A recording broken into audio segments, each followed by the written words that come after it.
I really don't like the gimmick of like, you know, the young kid who blows up and then, because what they made is what's famous, and if that's too tied in with their 18-year-old self.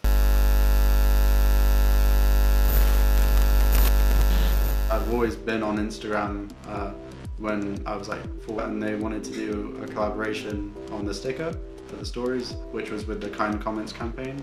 And that just fit the brand because it was anti-bullying and mental health awareness.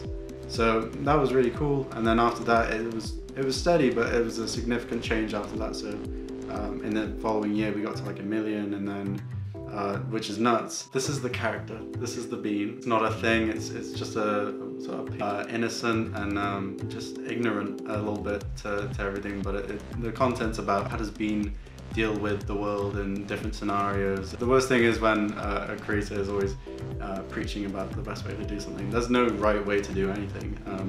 There's just some ideas you can put out there. So the name, I just needed a name, and I like the word like catnip, like the drug for cats.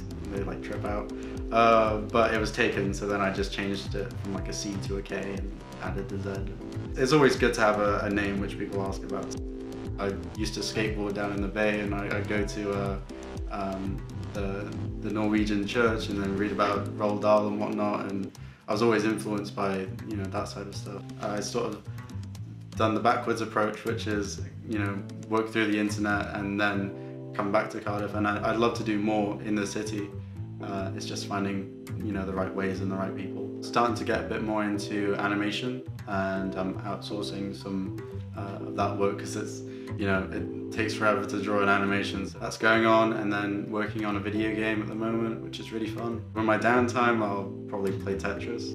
I like Tetris. I'd like to inspire people, and definitely, you know, if there is someone who's in the bedroom drawing doodles all day and doesn't know what to do in the future, then that could be really cool, because for me, a lot of my inspiration came from people who just stuck with it. A lot of it is just waiting for those ideas that linger. There's the Stephen King thing of he won't write down any ideas, but if the idea is worth any of its weight, then it will just hang around and sort of annoy you until you do it. So, and I found that with my best work, that's always been the